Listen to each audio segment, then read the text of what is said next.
Well, I'm going to start with introducing myself in my language, which is Guahuateco. Namzin Anua Nakuana Saho Juan Papako Nakvila DFW Zin Guahuatecan. Hi, I'm Luna. I am from the Comal Springs. I am currently in DFW. That is where I live. And I am Guahuatecan. As my cat's trying to eat everything dangling from me right now. I am a brown beret, a community organizer, a community activist, and I don't know what else to say. You're good. Thank you for being here. So we'll get started. I how long ago did you know, or when did it occur to you that you wanted to kind of get into like activism or advocacy and the things that you do? I've kind of always been one that stood up and spoke out when I would hear something that just didn't sound right. It didn't feel right. It didn't sit right. So even as a teenager and as a young child, I always would speak up and use my voice.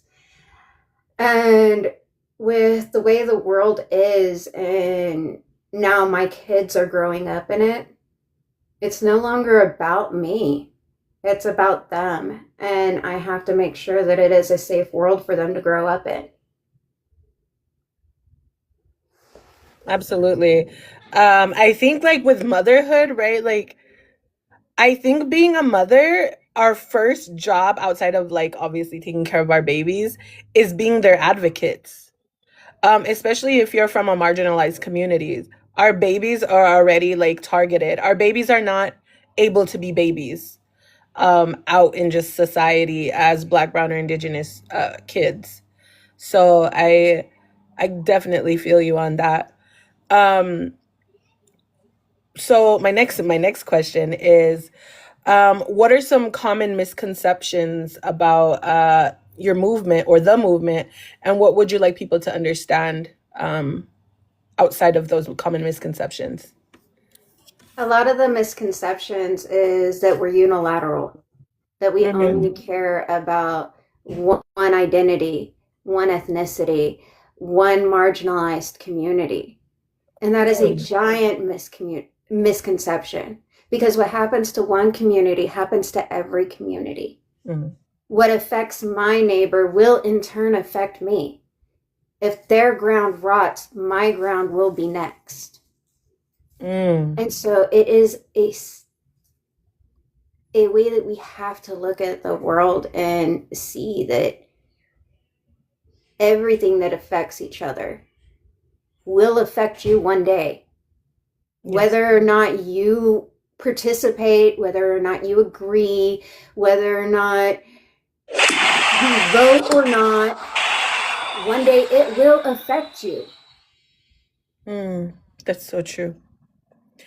I guess that would kind of like lean into my next question. And well, you being an indigenous woman, I'm not sure how this, if you would kind of relate it, because I know that first and foremost you identify yourself as an indigenous woman, but you had mentioned that you were a brown beret. So my next question was, what does the Chicano identity mean to you, and how does your organization work to preserve that heritage and just keep the pride within the community? Honestly, I love the way that the Brown Berets go about it because they dive in. They want to know, they want to learn, they want to understand. Share your knowledge. We are not a monolith. Each and every one of us come from different communities, and we can sit down and have a conversation and share shared experiences with each other and be like, this is what happened to me. Hey, this is what was going on over here at this time, too. Hmm. Oh, snap, this is what was happening over here. This is how we build those bridges and start to bring back and revive the indigeneity inside each and every Chicano person. Mm, that's important. And what is, this is off topic because this is not one of my questions, but since you brought it up, like, I knew you would bring up amazing points. How important is it to you that Chicanos find their indigeneity, and start that path to going back home or reclaiming their identity as indigenous people? I think that is one of the most important things for our community. For too long, our history has been not talked about. It's been hidden from us. It's been jaded in a lot of communities, in a lot of states, and a lot of nations. They don't know the history. They don't know the real history. They don't know the different ways that caste names changed. They don't know the different ways that each of us, our families, had to survive in many different ways. Mm. And a lot of the times, looking at that dirty history, it becomes those oppression Olympics. Oh, well, this was happening, and then this was happening, and then people get mad. Why do we need to get mad? Let's sit down and have a conversation. That's all it has to be. We are past that time to where we have to fight about it. We are at the time to where we need to learn about it. At Mm. one point, we stopped learning out of survival. We are at the point to where we have to learn for survival. Mm. That's important. I like that. I like that. We have to learn for survival because I feel like right now is such a crucial time in history. It's such a crucial time in our existence and our timeline.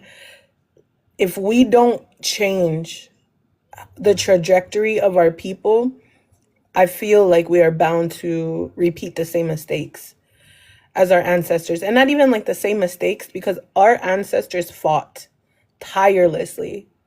And it wasn't a thing that, there's this common misconception when, people who are ignorant in our history is especially like, the white tea community, they'll, oh, we came here, you guys are colonized, just get over it.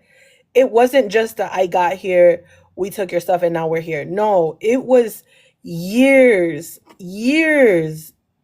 hundreds of years it had to take place before our ancestors were like, okay, you already unalived all of our warriors. First it was disease because they were coming with diseases that we were clean. The disease took a lot of us out, and then it was like our warriors, and then it was our women and children, and a lot of us weren't absorbed. A lot of us went into hiding. Like we took on like another identity, like you said, another name, the renaming. um so it's our history is so intricate. It's not a black or white thing. It's not this or that. No, it's a lot of nuances. It's a lot of stories in between a lot of that led to where we are. And our people were forced into assimilation. You know, a a lot of like these Latinos for Trump or natives for Trump, if they only knew why our ancestors had to assimilate, they would break down. For them to years down the road just have such an assimilated mindset, you know. I'm glad that you said that. It is. We have to learn for survival. So thank you for that. Um, my next question is what is your personal path to becoming um an activist, which you already are, and what does wearing the brown beret symbolize for you?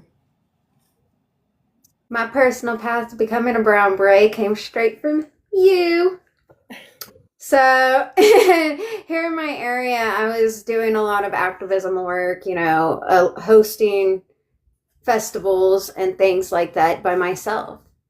And it gets really hard when you're putting these things together alone and organizing things alone and building things with a group of people, and it's never consistent. And when you reached out and you're like, hey, I'm in the area, and I'm like, what are you here for? And you're like, I'm going to this, and I'm like, look, you didn't tell me we had some here and that I could have gotten involved here, because when I was younger, I was in San Antonio. And so, Mm. there's the berets down there. So being down there as a young adult, moving up here, I didn't know nobody. Having an actual outlet to have a group of people that I know will have my back, that I know if something is happening, all I have to do is say the word. Mm. And that means so much, like I know you have spoken before about your activist work and your advocacy work prior to you becoming a brown beret. So like I know how that family just like that family ambiance is so important and so needed when you're boots on the ground. And definitely being part of the brown berets for me is like I have another family, you know and we address each other as such. Hey sis, hey bro, like, because that's what it is. We need each other. For so long, colonialism has taught us to have like this me, my mentality and this hyper individualism that we kind of perpetuate if you haven't started your deconstructing journey. So it's really beautiful. So I'm glad you're able to have another family. I am too. I'm really grateful for it because it's given me different outlets because it's really great to have an idea, and it's really great to want to go out in the community and do something and know that you can do something and your idea can actually make a difference, but you can't do it alone because it takes more than just yourself. And to know that all you have to do is throw that idea out there and everybody jumps on board. Let's do this. Let's start planning. Let's organize. Let's get together. Everybody jumps on board. And to have that kind of support behind your ideas and behind the things that can actually do some change, that's what matters. Because if you don't have anybody to back your ideas, those ideas don't even turn into action. They're just ideas.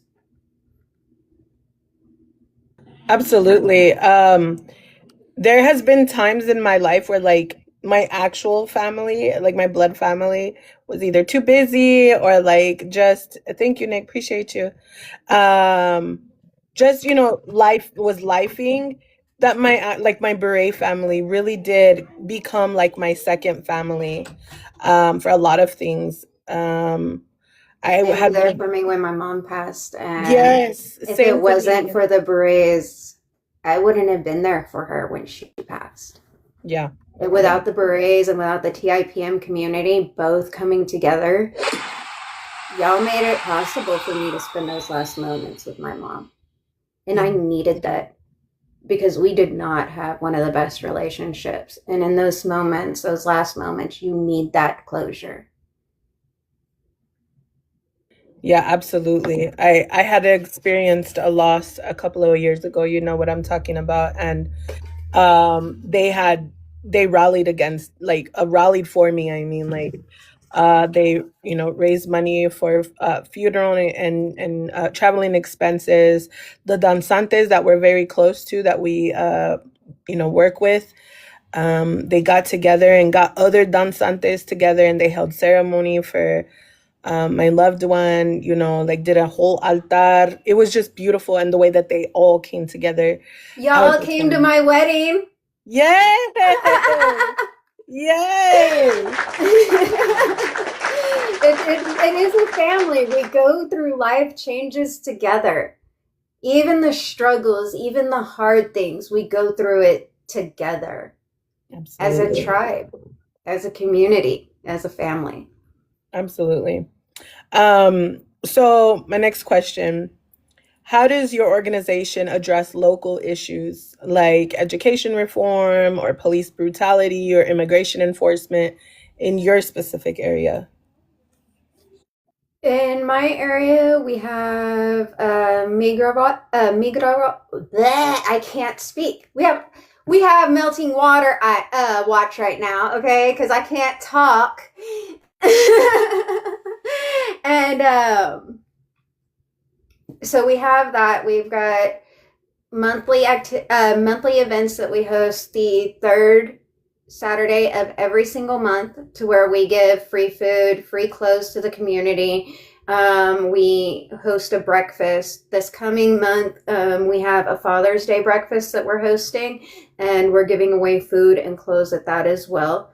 Currently, there's school supplies drives that are going on right now and things like that. And a lot of what we do is really just boots on the ground, being out there in the community. And we like to make sure that if our presence is needed to be there for any reason, they know that we will be.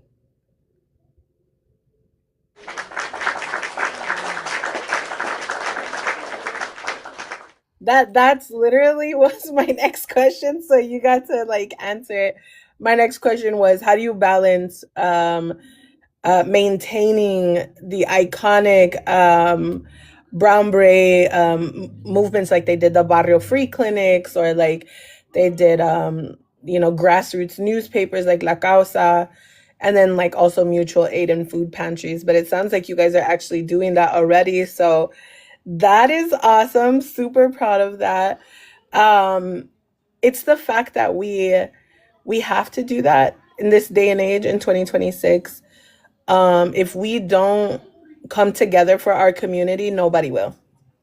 So we have to take up charge. We have to be able to um, come together as a community for our community.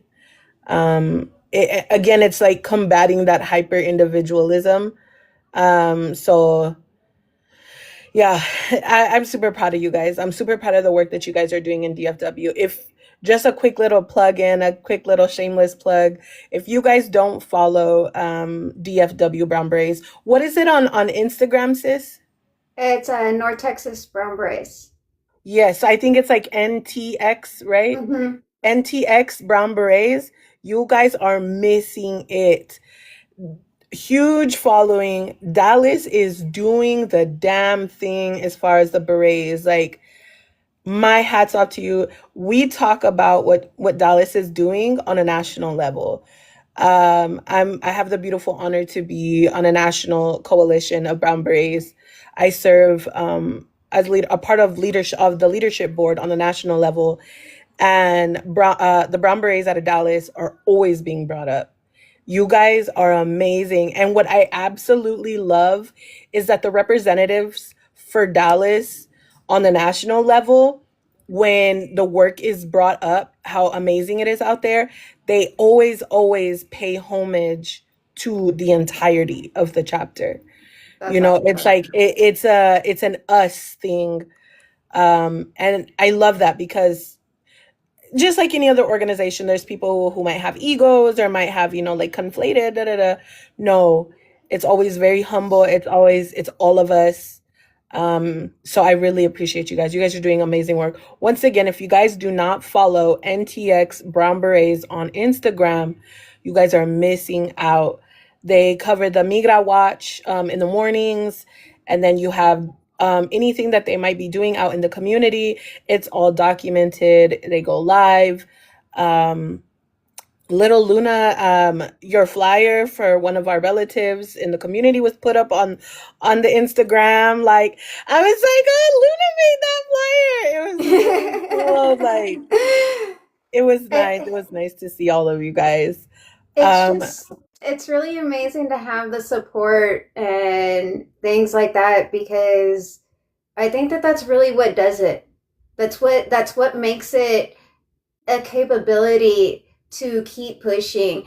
And there's not a moment that leadership doesn't let any of the berets know, hey, that's an awesome idea. Let's jump on that. Let's mm, run with it. And that is always, it's never about one person, because one person isn't doing the work. It is the entire group coming together and doing the work. And yep. and it never ever becomes about one person. So for people who don't know, there's a saying in the Brown Berets that goes, um, va a seguir el movimiento, just basically saying like the movement is still gonna go. Not one person is the movement.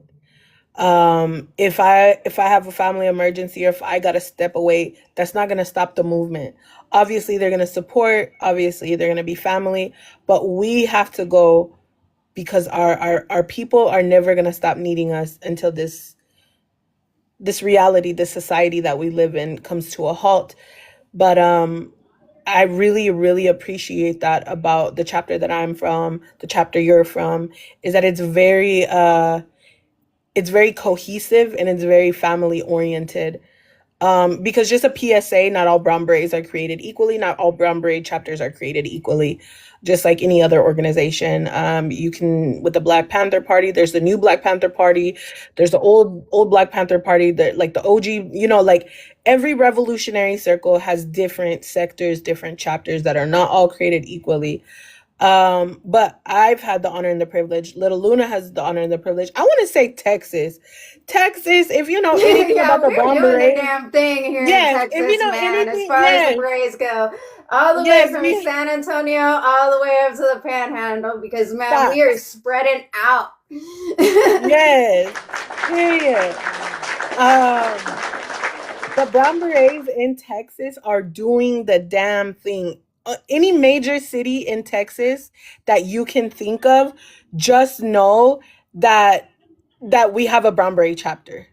Um, even Lubbock, even Odessa. And if anybody knows any of those towns, like those are not big metropolitan cities. Like Odessa, you would think like, why would Odessa need? No, it's a really heavy Republican town. It's a really heavy racist town. All these little towns in Texas, believe me, come with issues.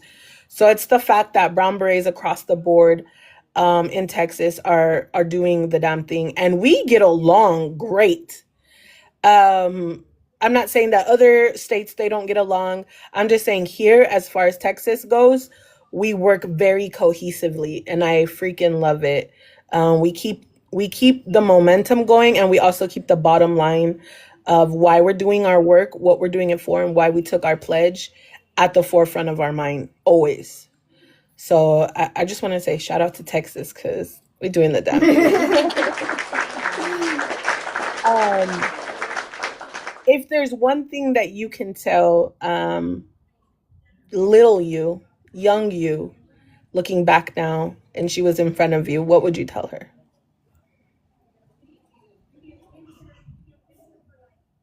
Speak sooner. To use your voice sooner. Don't wait so long. My voice, it took a long time for me to come into my voice and to actually use the strength behind it and to fully understand it. And I would let her know that she is enough, more than enough, and to keep going because the people that you are raising are world changers.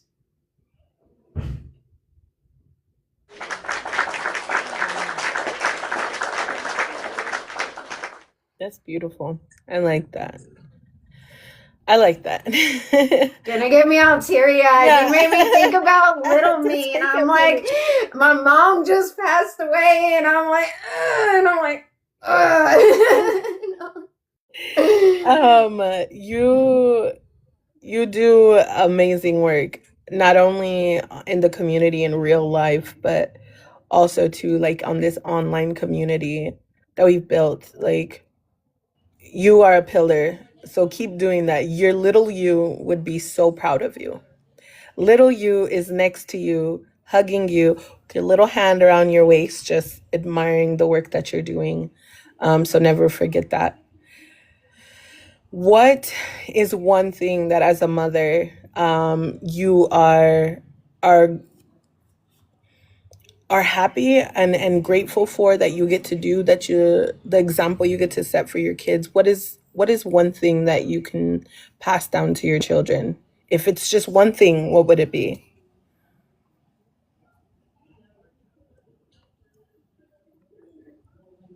My grandmother, Mm, why is that? everything about her, her Mm, language, her essence, her medicine, her vibrations, her just everything about her.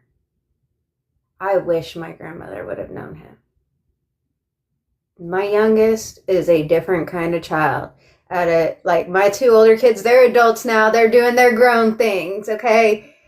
But this young one, I don't know what it is about this young generation right now. They are something different, and something is boiling inside of them and waking up inside of them. Wait. And Hold on. You're not just gonna roll past like you just didn't say what you just said. What do you mean, my grown children? I have a 19-year-old and a 20-year-old. What? No, you look like you're like 28. No, What? I'm almost 40. No way. And my youngest is 12. And so, like, his little generation, man, like that 10-year-old generation that's coming up right now, there's something different. They have some kind of ancestral calling that Yes. is just boiling in them. Yes. And Is your baby a Gen Alpha? You don't have to tell me exactly his I don't birthday. Just know, what year is he? 2014. Yeah, he's Gen Alpha. Gen Alphas, literally, I swear, are their reincarnated or are reincarnated ancestors. Right. Yes. The way that it's no fucks given with them. They are not with the bullshit. They stand on business 10 toes down all the time. Like our Black, brown, and indigenous babies, if they are Gen Alpha and you have Gen Alphas, just know we have hope for our future. I You just brought promise me to you. my proudest moment. I wasn't thinking about my proudest moment, but you did. You brought me to my proudest moment of my child, my youngest child. My older two, my proudest moments with that is my older two, my oldest, he's overcome a lot. He's got a lot of special abilities, ADD, PDD-NOS, ODD, Asperger's, and schizoaffective disorder. That is my oldest son, and so he's had an adventure in himself. My daughter is two-spirited, and that's been an adventure in itself too. And with my youngest, and you talk about having that ancestral generation coming through in them, he'll run out in the yard and start picking stuff and be like, this can fix this, and this can fix this, and this can fix this, Mom. Let's go make some medicine. And I'm like, you're actually right. Let's do the thing. I love that. Well, But the also proudest too, moment, I scrolled again. The proudest moment was walking in one of these festivals with my fellow berets and my son standing right next to us. That actually made the DFW news. That that's image of my beautiful. son marching, that's the same one that Snow shared on her story. What? Wow! That's amazing. That was That my is so proudest moment as a cool. mother. You know, I'm listening to hear you saying these things, and like your son just innately, inherently already knowing what herbs and things to put together, like for curas and stuff. I also think he just has a really good mama. Like he has an amazing mama, that loves him and invests in him and loves him and sows so much love and kindness into him that he's just like, my got this. Like I be listening. What? So I want you to give yourself enough credit. Don't sell yourself short. You also, on top of him carrying his ancestors, you also sow greatness into him. So shout out to all the moms who are just chingonas. Absolutely. Motherhood is a feat in itself. There are so many mothers that do it differently. And there is no right way to be a mom. There isn't. There's no instruction manual. There's no, here, do it this way. You're going to have every single person telling you, do it this way, do it this way, do it this way, do it this way. Do it your way. Because when you trust yourself, you trust your ancestors, you trust the blood that is boiling inside of you, it's going to come naturally. Yes, absolutely. Um, so I'm gonna have one more question before I pull up somebody to ask their question. As a woman who has to wear multiple hats, you have to wear mama hat, you wear activist hat, you wear advocate hat, you wear teacher hat, you wear all types of hats. Um, how do you, one, juggle all of those things and then make time for yourself as well? Uh, I don't know. I learned a really special kind of freaking acrobatics a long time ago because I don't know how I do it. I take it day by day because every day, give a little bit. It doesn't have to be completely finished in one sitting. A lot of people like to rush through projects and rush through ideas. It's okay to squirrel. It's okay to slow down and take your time. Because if you take your time with it, you're gonna put more heart and passion into what you're doing. I try to just take a few moments to at least go outside. I tell you that all the time. Go outside. Just take a moment, go outside. Just do it. When you And told those me little that bits, yesterday, I'm sorry, I don't mean to interrupt you. When you told me that yesterday, it really helped. I needed that reminder, so thank you. I'm sorry. you're good. I'm glad because it sounds so silly just to go outside, but that's how I balance myself. Every time I finish anything, I go outside. I'm working on beads, I'm working on a project. I'm gonna go outside after we're done with this interview. It's a way to release everything. All of that energy, all of that vibration, all of that adrenaline. Because when you're actually having a meaningful conversation and medicine is being shared, you will feel it in your body. There is no way you don't, even if it's bad medicine. That's why sometimes on these panels we get so upset we have to go and we leave shaky. It's because we're absorbing that energy. It just transfers from one person to another.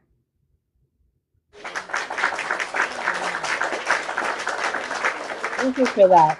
And also, once again, thank you for the reminder yesterday. I really did. Sometimes when there's high emotions, um, I forget to go outside and breathe and just do what I need to do outside. So I really needed that reminder. Thank you for that, sis.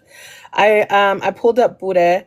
Um, Bure, would you like to ask this amazing woman a question? Yes, this is a very tough question I have to ask our sister Luna because I have a lot of respect for both of you on this panel. As a person connecting to your roots, how have you, as an individual, set aside all the assimilation that has caused a divide in the cult in the tri well you call them bands or clans in your band? How have you kind of, I guess, talk to the clan itself and to create that unison that they needed? Because I know we talked about that a little while ago about the whole, you becoming a Back and huge forth. leader. Yeah, a huge leader in your community. How have you handled that situation? Understanding that nobody leads anything. Everybody has a bit of the story. Everybody has a bit of things. No, like that's a lot of the misconception about a lot of things, and understanding that nobody has all the answers. No one in this entire world has all the answers. And the only people that do have the answers are the ancestors. Maybe that's really the only thing I could say. And understanding that we don't all have to agree. That's not what community is. community isn't one idea. Community is many ideas together that make a big story. Does that answer? Yeah, definitely. I mean, Okay. I know I always try to hit you guys with the sentimental questions, but I wanted to touch base on that because knowing us as us reconnecting to our roots as indigenous peoples, I know that we go through these trials and tribulations of certain aspects of individuals that could be, you know, kind of divisive. um, but just the way that we hold ourselves, you definitely have that mentality that I have when it comes to emphasizing the love for our tribe or for our clan, our bands, that we want to uplift, elevate, and empower our communities, and that starts with us holding ourselves to that. So I thank you for letting me ask that question. Thank you, Pure. Buddha, thank you for coming up. Is there any other questions you would like to ask her? You get one more.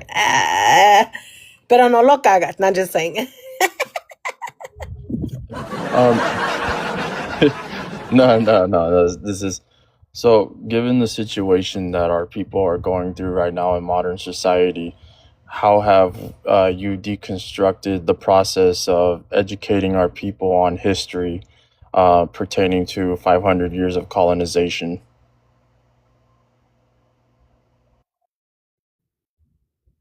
I'm tired of the sugarcoat. If our ancestors can live through it, our children can learn it. History was not pretty. History was traumatic. History was ugly. But our people were resilient. Our people survived. And we have lasted long enough to be here. For us to not talk about it. Why do we put up ofrendas, right? To remember our loved ones. What about their history? What about what happened to them? What about what led to them being there? To not being here anymore? That is how we need to look at education and teaching our future youth. History isn't pretty. Many things happened across this nation at the same time. We don't have to say, oh, well, I was hurt more. No, we were all hurt. And we need to recognize and acknowledge and fix it and not just talk about it.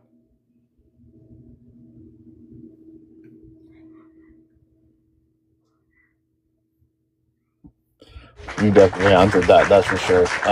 I love hearing you guys speak because it gives me that motivation that I have as a person that has so much love for our cultures, for all the tribes of the indigenous peoples that have been, you know, scrutinized, redlined, disinvested, you know, the whole shebang at this point. You guys give me that inspiration, and I'm glad to be a brother of yours as a whole. You guys clearly made me or helped me become a more understanding individual of the way people go about things. So I appreciate your guys' strength, your wisdom, your intelligence that you guys bring to the table. It definitely encourages me to keep going with what I do as an individual.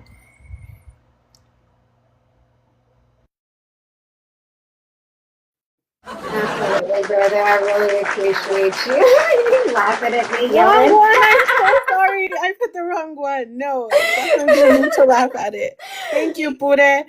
I kind of was looking forward to bringing you up because I knew that you would have the hard questions and the good questions, the hard hitting questions. You always do. So I was like, let me bring up Pure. Also, if another shameless plug, if you are not following Pure Chate, make sure that you guys do, along obviously with my sis Lil Luna. And it's really nice to see some Brown Beret family in the comments. Shout out to the Brown Berets. So good to see them in here. Buddha also does amazing lives and hosts also to lives about dismantling patriarchy, dismantling machismo. And it's a really good space to be in. So shout out to Pure. Thank you, Pure, for being up here, fam. Thank you guys. Dios me amo llamen Wecha. I also wanted to let you guys know I'm a proud member of Community Action, Migra Watch, also various organizations that had me join. And I actually had the mask mandate signed through the snowmen in LA to have their mask removed. So I'm glad to be a part of my community. I'm glad to be defending our community, and I will stand 10 toes down for our community. The reason why I stand as Purekoka, which is Pure Pecha soldier, is because I stand for resistance against colonizations, foreign sovereignty, and foreign intervention. Thank you.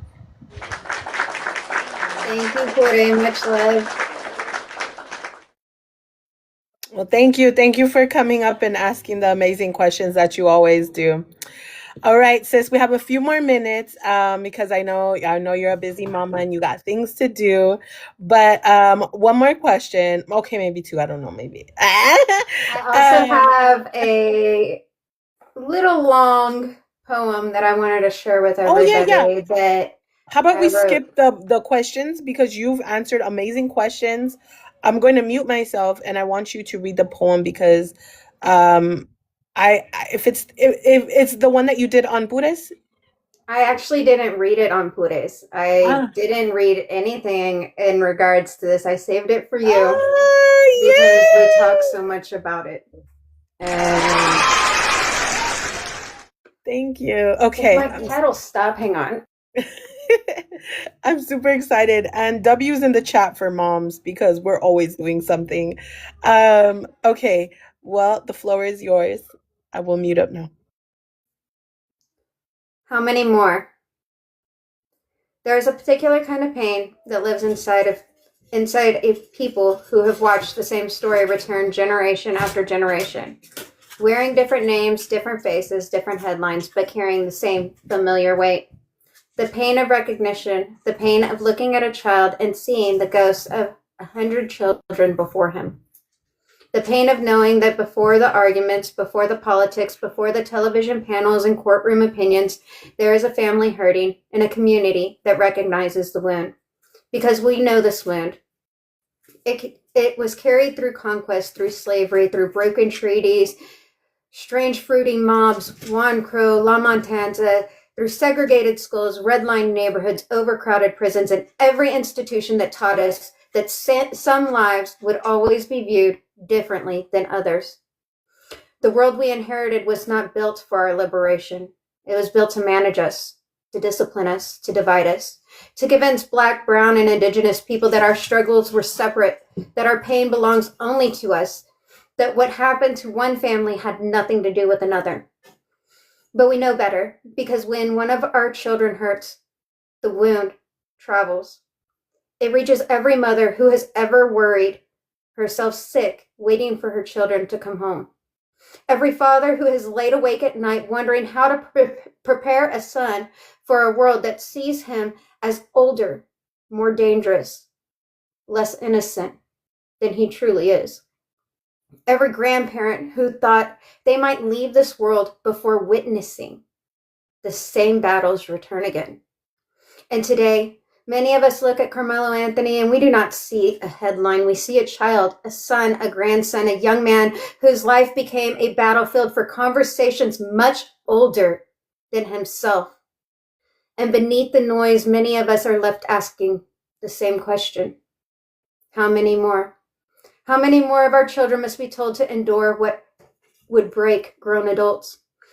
How many more must learn how to swallow the humiliation, ignore the bullying, accept the provocation, carry the hatred, remain calm and walk away, be the bigger person and continue absorbing the pain long after anyone else would have reached their limit? How many more? Because there is a cruelty in asking a child to carry burdens that should never belong to them. There is a cruelty in teaching our children that their dignity is negotiable, that their fear must be explained, that their pain must be justified, and their humanity must be earned. And when they finally reach their breaking point, the world suddenly forgets everything that came before. The pressure, the fear, the isolation, the humiliation, the thousands of invisible cuts that never became headlines. The years of carrying weight that no child should have to carry. That is the rage. Not merely what happens in one moment, but how quickly people ignore everything that led to it. How quickly people ask, what did he do? Without ever asking, what was done to him. How quickly people debate a reaction while refusing to examine the conditions that produced it. And our communities know that feeling. We know what it is to be told to endure more, tolerate more, forgive more, suffer more, remain silent longer, to prove ourselves over and over again. We know what it feels like to live beneath systems that have always demanded restraint from us while offering understanding to others. That is why this moment hurts, because Carmelo is one child, one family, one story, but he is the reflection of countless young people whose names never make the news. The child being bullied at schools carries traumas in silence, carries child trying desperately to fit in, the child learning far too young that the world does not always extend grace equally, the child wondering how much more they are expected to take. And if we're honest, that is the question haunting this moment. How much more must our children endure before someone notices the weight? How much more must our families carry before someone recognizes the damage? How much more pain must be absorbed before the burden finally breaks? Because our rage is not born from hatred. It is born from love. Love for our children, love for their futures, love for every Black child, every brown child, every indigenous child who deserves to grow up believing their life matters. Love fierce enough to speak when silence would be easier. Fierce enough to remember when others forget. Fierce enough to stand together. And that's where our power has always lived, not in institutions that failed us, not in systems that divided us, not in structures that taught us to fear one another. Our power has always lived in each other, in community, solidarity, and the understanding that what happens to one of us eventually touches all of us, because divided people are easier to control. Divided people are easier to silence. Divided people are easier to convince that they are powerless. But history tells a different story. History tells us that every right won, every freedom secured, every barrier broken began when ordinary people looked at injustice and refused to look away. That is our responsibility now, to stand together, to protect our children, to love them loudly, to remind them that they are not alone, to remind